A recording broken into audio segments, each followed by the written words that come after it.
It was a quiet afternoon when Sarah Miller, 7 months pregnant, stood in her nursery, hands resting on her swollen belly.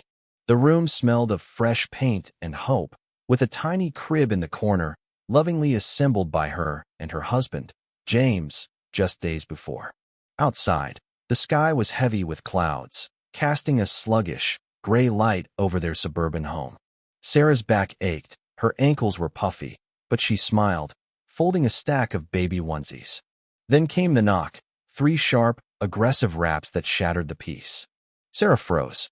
James, a firefighter, was still on shift, not due home for hours. No one was expected.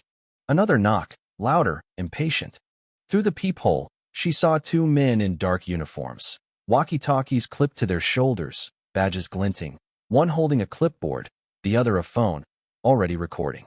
"Homeowner, open the door," the taller man barked. "We're with neighborhood enforcement." Cautiously, Sarah cracked the door, the chain still latched. "What's this about?" she asked, voice steady but wary. "Violation notice," the second man snapped. "Code 14B, improper holiday decor. Your Halloween pumpkin's been up past regulation. Step outside, or this escalates."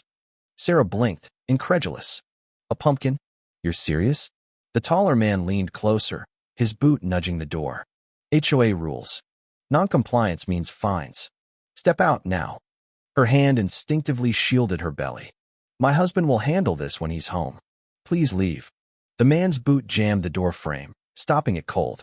"Noncompliance will be documented," he growled. "We're authorized to issue immediate citations." "I'm pregnant," Sarah said, stepping back, her voice trembling. "You need to leave. Now." But they didn't. The second man pushed inside, phone raised, filming her living room. "Uncooperative occupant," he narrated, smirking. Sarah's heart raced. "Stop filming me," she shouted, but he turned the camera on her face. "Cooperate, lady." The taller man grabbed her wrist. Sarah cried out, twisting, but his grip tightened. "You're making this harder," he said, dragging her toward the door. "No, you're hurting me," she screamed, stumbling, one hand clutching her stomach. The second man laughed. "Resisting now? That's a full citation." They pulled her onto the porch, her bare feet scraping cold concrete. Outside, the damp grass stung as they forced her to her knees. Sarah sobbed, clutching her nightgown, shielding her belly. "This is illegal," she whispered. The taller man leaned close, his breath hot. "Call someone. See who gets here first." Across the street, a neighbor's curtain twitched, then closed. No one came. Miles away, James Miller was driving home, classic rock humming from his truck's radio. His shift had ended early, a rare treat after 15 years fighting fires. He was thinking of Sarah, how she'd been nesting, rearranging the nursery with a perfectionist zeal. Their daughter was due in 8 weeks, and James carried a quiet fear, not of fatherhood, but of failing to protect his family. Then his phone crackled. James had rigged a high-tech audio monitor in the nursery, firefighter grade, synced to his phone for real-time alerts. Normally, it picked up soft hums or Sarah's footsteps. Now, it carried screams, Sarah's screams. "Let go of me. Don't touch me." Her voice was raw, panicked. Then a man's voice, smug. "Calm down, lady. Don't make this worse." James's blood turned to ice. He slammed the radio off, cranked the volume on the app. Another male voice. "Next time, follow the rules." His knuckles whitened on the steering wheel. This wasn't a random break-in. This was deliberate, confident, like they believed they had power. He floored the gas, the truck roaring to 95 miles per hour, weaving past cars, blasting through a yellow light. His phone pinged, a motion alert from their front door camera. He glanced at the screen. 2 men in uniforms, one filming, the other gripping Sarah as she knelt on the lawn, barefoot, robe torn, one hand raised defensively, the other cradling her belly. Her screams echoed through both feeds. James's vision tunneled. At 105 miles per hour, he tore through their neighborhood, tires screeching as he skidded onto their street. He saw the house, the yard, Sarah on the ground, and the 2 men still standing over her, oblivious. He didn't park. He threw the truck into neutral, wheels still spinning, and hit the ground running. His boots pounded the lawn, eyes locked on the scene. Sarah's face, streaked with tears, met his, her eyes wide with relief and terror. The taller man turned, mouth opening.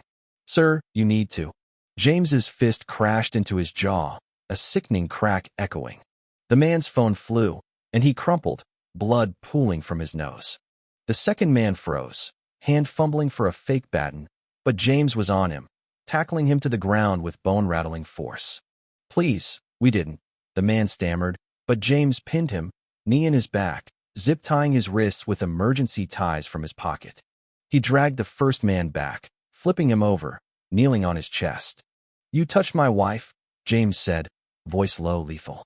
"We're just HOA enforcement," the man whimpered. James ripped the badge off his shirt, cheap stitching, fake. "You're nothing." Sirens wailed in the distance. Sarah's voice broke through James. She was sitting up, trembling, wrapped in his firehouse jacket. He knelt beside her, hands hovering, afraid to touch her. "I'm okay," she whispered. "The baby's okay." Police cruisers and an ambulance screeched to a halt. Officers spilled out, hands on holsters. "Step back," a young cop shouted, eyeing the zip-tied men. James stood, calm but unyielding. "They broke into my house, assaulted my wife. I stopped them." An older officer examined the men's badges, peeling one off. "This is costume gear," he muttered. "No serials, no IDs." The younger cop played the dropped phone's video, Sarah's screams, the men's laughter. His face hardened. "Felony charges. Multiple." The men were hoisted up, one sobbing, the other barely standing. Neighbors emerged, guilt in their eyes, having watched from behind curtains. Across the street, Mrs. Carter, clutching her dog, nodded at James, a silent apology. The next 48 hours were chaos. Sarah stayed in the hospital overnight, her bruises fading, the baby's heartbeat strong. James didn't sleep, replaying the video of Sarah being dragged out. The man's smirk burned into his mind. The detective called. They're ex-cons, out on parole for assault and impersonation. Hired by the HOA chair, Linda Grayson, through a shady contract. No vetting, just a shell company tied to her husband's name. James's jaw clenched. The HOA had sent petty citations for months. Faded mailbox, overgrown grass, now a pumpkin. He'd laughed them off, but this was war. He uploaded the blurred video online with one caption. "This is what our HOA hired to enforce decor rules. My pregnant wife was their target." It exploded, 300,000 views by noon, news vans by evening. The HOA office shut down, locks changed, a sign reading, "Board suspended." Neighbors confessed. "They threatened us, too." The news ran exposés. Fake cops terrorize suburb. HOA's criminal crackdown. A class action lawsuit formed. James dug into the HOA charter, finding clauses granting unchecked power. He handed it to a lawyer and crashed a secret board meeting, staring down the members who'd enabled this. "You let this happen," he said. They had no answer. 6 weeks later, Sarah gave birth to their daughter, Lily, a fierce little girl with James's eyes. The men faced charges, impersonation, assault, fraud, no bail. Linda Grayson was ousted, her misuse of funds exposed, personal landscaping, lavish trips. Her name became a scandal, fueling HOA reform nationwide. The video hit 5 million views, but James ignored it. His legacy wasn't online. It was Sarah's smile, Lily's cries, the new HOA charter requiring transparency, dubbed the Miller Protocol. He'd fought not with fists alone, but with truth, exposing a system that preyed on fear. One evening, James walked with Lily, passing the old HOA lot, now empty. A neighbor, Mr. Torres, a retired cop, approached. "I saw it from my window," he admitted. "I should have acted." James met his eyes. "Next time, don't freeze." Torres nodded. "Never again." "What do you think?" Was James's reaction justified, or did he go too far? Should neighbors have intervened? Share your thoughts in the comments. Let's debate the line between justice and vengeance, and how communities should handle power abuses. Hit subscribe for more stories that spark real talk.